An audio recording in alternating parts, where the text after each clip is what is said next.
Hello guys, welcome back again sa ating Sharing for Bread of God. So today, share natin yung pang-anim na espiritu na regalo sa mga 7 iglesia.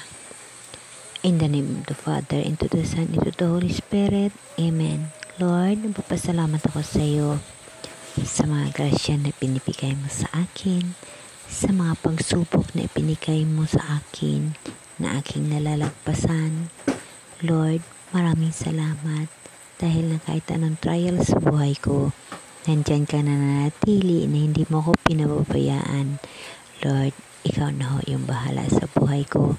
Umaasa ako sa iyo buong buo ang aking katawan na mahina, ang aking sarili na mahina. Lord, hinihingian ko sa iyo ng lakas upang kumapit at manampalataya sa iyo ng buong buo at walang pang-alinlangan upang ako ay maging matibay, maging malakas sa pagharap sa iyong pagbalik. Amen. Okay, brothers and sisters, today talakayin natin ang pahayag 3 verse 7. Ito ang sulat sa iglesia ng Philadelphia. Ito ay yung pang-anim, yung pang-anim ng espiritu. Babasahin natin. Isulat mo sa anghel na iglesia sa Philadelphia.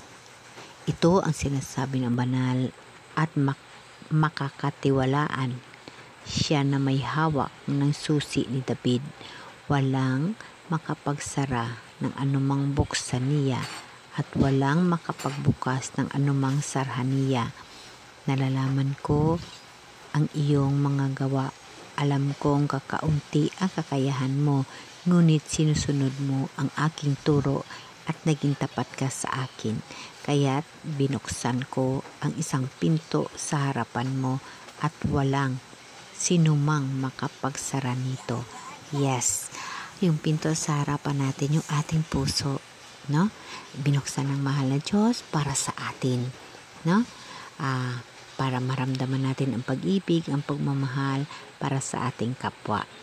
No, nalalaman ng mahal na Diyos ang mga ginagawa natin. Kahit kukunti lang yung kakayahan natin, ngunit sinusunod natin ang kanyang turo at tapat tayo sa kanya. Yes, brothers and sisters, alam niyo na kahit ordinary yung tao tayo at sa buhay dito sa mundo ay na ordinaryo ang ating pamumuhay, ngunit malakas yung ating paniniwala, panampalataya sa mahal na Diyos at sinusunod natin ang kanyang turo. Naging tapat tayo sa kanya. Kaya yun ang sinasabi niya na buksan niya isang pintuan sa ating harapan. Yun ho yung ating puso. Bubuksan nun ang Panginoon ang ating puso dahil yun ho yung pag-ibig. Yung pag-ibig sa kapwa natin, sa kapwa-tao natin. Yun ho yung kanyang ibig sabihin, no?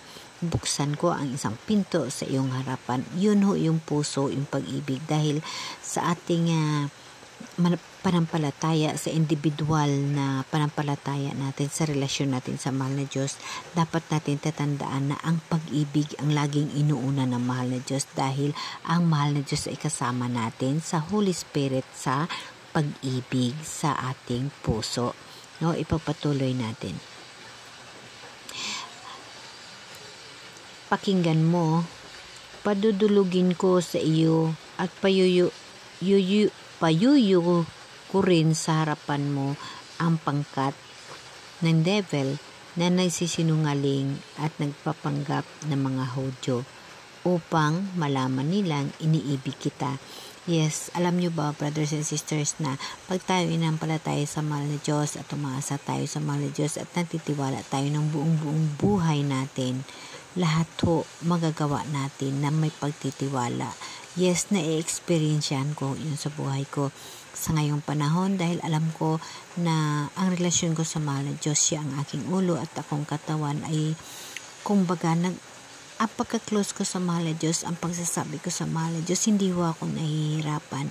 Wala akong hinihingi sa mahal na Diyos na hindi niya pinibigay. Kahit pa araw-araw na mayroong mga trials, mayroong kahirapan sa buhay, ngunit hindi niya ako pinababayaan. So ipagpatuloy natin sapagkat tinupad mo ang aking utos na magtiyaga. Iingatan naman kita pagdating ng panahon ng pagsubok sa lahat ng tao sa lahat ng tao sa buong sanlibutan. Iyon ho guys, yung pangako ng mahal ng Diyos sa atin. Kasi ang pagtitiwala natin sa Kanya ay buong buo. Kaya iingatan tayo ng mahal ng Diyos sa lahat ng mga pagsubok sa mundo. Darating ako sa lalong madaling panahon. Ingatan mo ang mga katangian na sa iyo upang hindi maagaw ni numan ang iyong korona. Yes, kasi tayo guys na mananampalataya sa mahal na Diyos at nagmamahal at nagtitiwala sa mahal na Diyos, mahal tayo ng Diyos. Kaya iingatan natin ang ating katangian na hindi na mawala at mananatili ho yun dahil napagkasama natin ang mahal na Diyos. Napakaganda ho ang buhay. Lagi nating tatandaan ho yan.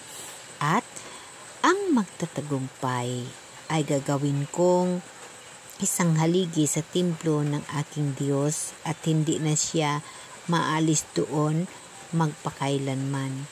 Iukit ko sa Kanya ang pangalan ng aking Diyos at ang pangalan ng lungsod ng aking Diyos, ang bagong Jerusalem na bababa mula sa langit buhat sa aking Diyos. Iukit ko rin sa Kanya ang aking bagong pangalan. Kung may pandinig kayo, dinggin ninyo ang sinasabi ng Espiritu sa mga iglesia. Napakaganda guys, diba? So, wag kayong magbago. Kayo nanampalataya, tayo nanampalataya sa mahal na Diyos, wag ho tayong magbago. Dahil ang bagong Jerusalem, ang bagong kaharian ng mahal na Diyos, kasama ho tayo. Iukit ho yung pangalan natin, kasama ho tayo ng ating mahal na Diyos. Lagi natin ho tatandaan na wala pang pinili ang mahal na Diyos na kahit anong templo dito sa mundo. Wala pa siyang pinili na kanyang titirhan. Ngunit pinili niya ang Jerusalem. So, ang Jerusalem, yung bagong kaharian ng mahal na Diyos na bababa sa lupa. At yun ang bagong buhay natin. Yung pagdating ng mahal na Diyos sa kanyang judgment sa atin, magkakaroon tayo ng bagong kaharian or Jerusalem na kasama na natin ang mahal na Diyos. Napakaganda ng kanyang pangako. Kaya kung ano man ang relasyon natin sa mahal na Diyos, huwag natin baguhin yun. Kailangan mananatili tayong tapat at naglilingkod sa Kanya. Lagi nating tatanda yan na ang bagong Jerusalem na bababa mula sa langit buhat sa aking Diyos, no? Si Jesus ay bababa, no? Bababa, magkaroon ng bagong kaharian sa mundo. Yun ang kasama na natin ang mahal na Diyos sa bagong buhay, sa buhay na walang hanggan.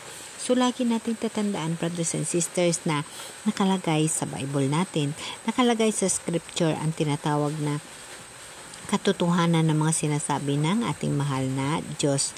Ang magtatagumpay ay gagawin kong isang haligi ng templo ng aking Diyos at hindi na siya maaalis doon magpakailanman. Iukit ko sa Kanya ang pangalan ng aking Diyos at ang pangalan ng lungsod ng aking Diyos, ang bagong Jerusalem na bababa mula sa langit buhat sa aking Diyos. No? Napakaganda.